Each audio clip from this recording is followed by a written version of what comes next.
நண்பர்களை நீங்கள் பார்த்து கொண்டு இருப்பது உங்கள் கௌசிகா ரிவ்யூ. சரி வாங்க வீடியோக்குள்ளே போய் ஏன் நடக்க போகுது அப்படின்னு சொல்லிட்டு பார்த்தீங்களன்னா, நாம் இப்போ பார்க்க போகிறது நம்ம மல்லி சீரியலை பற்றி ரிவ்யூ தாங்க. நம்ம மல்லி என்ன பண்ணுறாங்க அப்படின்னு சொல்லிட்டு பார்த்தீங்கன்னா, கோவிலுக்கு போயிருக்காங்க. அந்த சமயத்தில் தான் அம்மாவை காணமே அப்படின்னு சொல்லிட்டு இன்றைக்கி கோயிலுக்கு வருவாங்க அப்படின்னு சொல்லிட்டு கரெக்டாக வெள்ளிக்கிழமை காலையில் அந்த வழக்கமாக மல்லி போகிற கோயிலுக்கு போயிடுறாங்க. அங்கே போன தவளை எதுக்கு எனக்கு இந்த வாழ்க்கை, என்னை புரிஞ்சிக்காத வீட்டுக்காரர் எனக்கு எதுக்கு, இனிமேல் இந்த தாலி எனக்கு வேணாம், நீ கொடுத்த தாலி நீயே வாங்கிக்கோ அப்படின்னு சொல்லிட்டு அந்த தாலியை கலட்டி சாமி உண்டையில் போடுறான்னு சொல்லிட்டு கலட்ட போகிறாங்க. அம்மா அப்படின்னு சொல்லிட்டு ஒரு சவுண்டு வருது. என்னடான்னு சொல்லிட்டு பார்த்தீங்கன்னா, நம்ம வெண்பா குட்டி, நான் வேணாம்மா உங்களுக்கு, நான் வேணான்றதுனால தானே அதை கழட்டி போடுறீங்க, அப்போ நான் உங்களுக்கு முக்கியம் இல்லையா அப்படின்னு சொல்லிட்டு கதறி கதறி அழுறாங்க.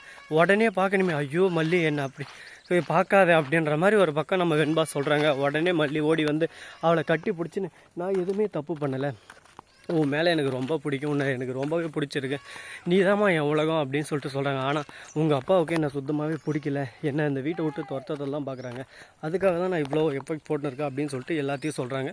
இதெல்லாம் கேட்டதும் ரொம்பவே ஷாக் ஆகிட்டு என்ன சொல்கிறது ஏது சொல்கிறதுன்னு சொல்லிட்டு தெரியாமல், சரி ஓகே நடந்துச்சு, அடுத்து என்ன பண்ணலாம் அப்படின்னு சொல்லிட்டு யோசிச்சுன்னு இருக்காங்க. இந்த ஒரு தருணத்தில் அடுத்து அவங்களோட மூவ் என்னவாக இருக்கும் அப்படின்னு சொல்லிட்டு பார்த்தீங்கன்னா, நம்ம வெண்பா இருந்துன்னு, அம்மா நீங்கள் எப்படியானா திரும்ப இந்த வீட்டுக்கு வாங்கம்மா, அப்பாவுக்கு எதுவுமே தெரியாது, அப்பா எல்லாமே அவங்கள ரெண்டு பேரோட பேச்சு கேட்டு தான் ஆடின்னு இருக்காரு, அவருக்கு சுத்தமாக எதுவுமே தெரியாதுமா, நீங்கள் வந்தாதாம்மா கரெக்டாக இருக்கும் அப்படின்னு சொல்லிட்டு அல்றா ஒரு பக்கம் நம்ம வெண்பா. அதை பார்த்துட்டு என்ன சொல்கிறது ஏது சொல்கிறதுன்னு சொல்லிட்டு தெரியாமல், ஒரு பக்கம் பேசவும் முடியாமல், ஒரு பக்கம் என்ன சொல்கிறதுன்னு சொல்லவும் முடியாமல், மனசுக்குள்ளேயே கஷ்டத்தெல்லாம் போட்டு குறின்னு இருக்காங்க நம்ம மல்லி. சரி ஓகே, இப்போதைக்கு ஆறுதலுக்கு சொல்லலாம் அப்படின்னு சொல்லிட்டு, நான் வரேன் கண்டிப்பாக வரேன் அப்படின்னு சொல்லிட்டு ஆறுதலுக்கு சொல்லிடுறாங்க. ஆனால் போவாங்களான்னு சொல்லிட்டு பார்த்தீங்கன்னா வாய்ப்பு கொஞ்சம் குறைவு தாங்க. என்ன நடக்கும் ஏது நடக்கும்னு சொல்லிட்டு யாராலையும் எதுவும் சொல்ல முடியாது. இப்படி தான் நடக்கும் அப்படின்னு சொல்லிட்டு நம்ம சொல்கிறதுக்கு ஒன்று நம்ம ஒன்றும் சாமியார் இல்லையே, அதனால் என்ன வேணாலும் நடக்கலாம், இது எல்லாமே அந்த கடவுளோட கையில் தான் இருக்குது அப்படின்னு சொல்லிட்டு நம்ம நம்பின்னு இருக்கோம். சரி போனது போச்சு, அடுத்து என்ன பண்ணலாம் அப்படின்னு சொல்லிட்டு பார்த்தீங்கன்னா, நம்ம மல்லி இருக்காங்களா, அவங்க அடுத்து என்ன பண்ணுறாங்க அப்படின்னு சொல்லிட்டு பார்த்தீங்கன்னா, கரெக்டாக விஜய் கிட்ட போய் பேசலாம் அப்படின்னு சொல்லிட்டு ஒரு முடிவு எடுக்கிறேன். விஜய் ஃபோன் பண்ணுறாங்க. விஜய் ஆனால் ஃபோன் அட்டன் பண்ணலைங்க.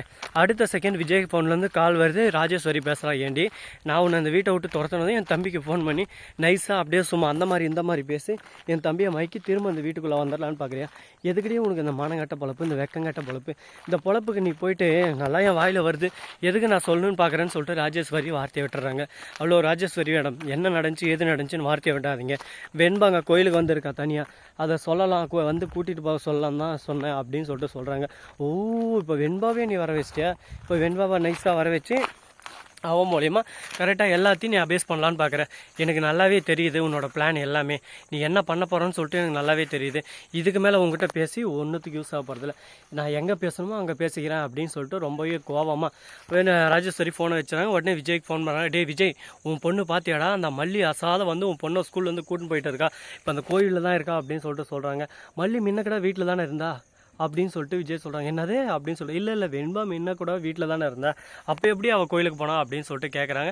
அதுவும் இல்லாமல் மல்லி எப்படி வந்து கூட்டின்னு போக முடியும்னு சொல்லிட்டு கேட்குறாங்க. அதெல்லாம் எனக்கு தெரியாது, அவள் தான் எதனா ஃபோன் பண்ணி நைஸாக வர வச்சுப்பா, அவளை வர வச்சு அவள் மூலியமா உன்னை வர வச்சு ரெண்டு பேரும் பேசி திரும்ப ஒன்று சேர்ந்துடலாம் அப்படின்னு சொல்லிட்டு சதி திட்டம் தீட்டோட உன் பொண்டாட்டி கம்மியான வேலைவாடா, அவளெல்லாம் நம்பவே கூடாது அப்படின்னு சொல்லிட்டு சொல்கிறாங்க.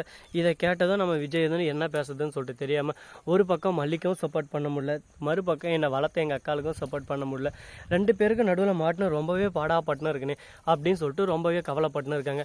என்னங்க பண்ணுறது, வாழ்க்கைன்னா அந்த மாதிரி 1000 கஷ்டம் நஷ்டம் துக்கம் துயரம் எல்லாமே வரும், எல்லாத்தையும் நாம தான் ஒரு பக்கம் ஏற்றுக்கிட்டு ஓகே வாழ்க்கைன்னா இப்படி தான் இருக்கும் அப்படின்னு சொல்லிட்டு அட்ஜஸ்ட் பண்ணி நம்ம போயாகணும். இல்லைனா வாழ்க்கையில் ரொம்பவே கஷ்டத்தை நம்ம சந்திக்க வேண்டிய நிலைமைக்கு தள்ளப்படுவோம். அந்த மாதிரி ஒரு சூழலில் தான் இப்போதைக்கு போயின்னு இருக்குது. சரி நடந்துச்சு, அடுத்து என்ன பண்ணலாம் அப்படின்னு சொல்லிட்டு அடுத்த விஷயத்தை நம்ம சிந்திச்சா மட்டும்தான் வாழ்க்கையில் முன்னேற முடியும், இல்லைனா கண்டிப்பாக வாழ்க்கையில் முன்னேற முடியாதுங்க. அடுத்து என்ன பண்ணலாம் அப்படின்னு சொல்லிட்டு திங்க் பண்ணுகிற இந்த சமயத்தில் நம்ம விஜய் மல்லிக்கு ஃபோன் பண்ணுறாங்க. அவளை வீட்டில் கூட்டு வந்து விட்டுன்னு சொல்லிட்டு சொல்கிறாங்க. சரிங்கன்னு சொல்லிட்டு மல்லி ஃபோனை வச்சிடலாம். மல்லிக்கு வாயில் என்னமே இல்லையா, உங்கள் பொண்ணுங்க இருக்காளே, நீங்கள் வந்து கூட்டின்னு போக முடியாது, நான் எது கூட்டின்னு வந்து அந்த மாதிரி இந்த மாதிரி எதனா கேள்வி கேட்கலாம். ஆனால் நம்ம மல்லி எதுவும் கேட்க மாட்டாங்க, ஏன்னா அவங்களோட அன்பு உண்மையான அன்பு, அந்த அன்புக்கு முன்னே நிற்கிற வேறு எதுவுமே நிற்க முடியாது. அதனால் மல்லி என்ன சொன்னாலும் சரிங்கன்னு சொல்லிட்டு தான் சொல்லுவாங்க. இந்த மாதிரி ஒரு மனைவி கிடைக்கிறதுக்கு நம்ம விஜய் சத்தியமாக கொடுத்து வச்சிருக்கணும். ஆனால் அவனுக்கு எங்கே தெரியுது, சரியான தத்தி மாடு, சரியான ஆளுங்க. எனக்கு அப்படியே விஜயை பற்றி பேச ஒரு பக்கம் ஆக்ரோஷமாகுது, வெறியும் ஆகுது. இந்த அளவுக்கு ஒரு பக்கம் நம்ம மல்லியை கஷ்டப்படுத்தி நம்ம மல்லி அவங்ககிட்டே போகிறாங்களே, இவங்களுக்கு என்ன புத்தி பேதலை வச்சிருச்சா, ஏன் இந்த மாதிரி இருக்காங்கன்னு சொல்லிட்டு தான் தோணுது. என்னங்க பண்ணுறது, என்ன தான் பண்ணாலும் ஏதா பண்ணாலும் அன்புன்றது ஒன்று தானே. அவங்க வச்ச நம்ம மேலே அன்பு பொய்யா இருக்கலாம், நாம் வச்ச அன்பு உண்மையாக தானே இருக்கும். அப்படிப்பட்ட உண்மையான அன்பை நம்ம கொச்சப்படுத்தவும் கூடாது, அசிங்கப்படுத்தவும் கூடாது. நாம் தான் அதை அட்ஜஸ்ட் பண்ணி அதை புரிஞ்சுக்கிட்டு நம்ம அடுத்தடுத்து நம்ம போகணும். அதை விட்டு அவங்களை கேவலப்படுத்துறது ரொம்பவே கேவலமான விஷயம் அப்படின்னு சொல்லிட்டு யோசிக்கிறாங்க. இந்த யோசிக்கிற விஷயம் உண்மை தான். அதுக்கேற்ற மாதிரி நம்மளையும் நம்ம மாற்றிக்கணும். ஸோ நண்பர்களே, இந்த வீடியோ பிடிச்சிருந்தா லைக் பண்ணுங்கள், கமெண்ட் பண்ணுங்கள், ஷேர் பண்ணுங்கள், டிங் பெல்லை தட்டி விட்டு போங்க. அப்போ தான் நான் போகிற அடுத்தடுத்த வீடியோ உடனுக்குடன் வரும். மிக்க நன்றி. தேங்க்ஸ் ஃபார் வாட்சிங். Tata, see you. நன்றி, வணக்கம், வந்தனம், வருக, தருக.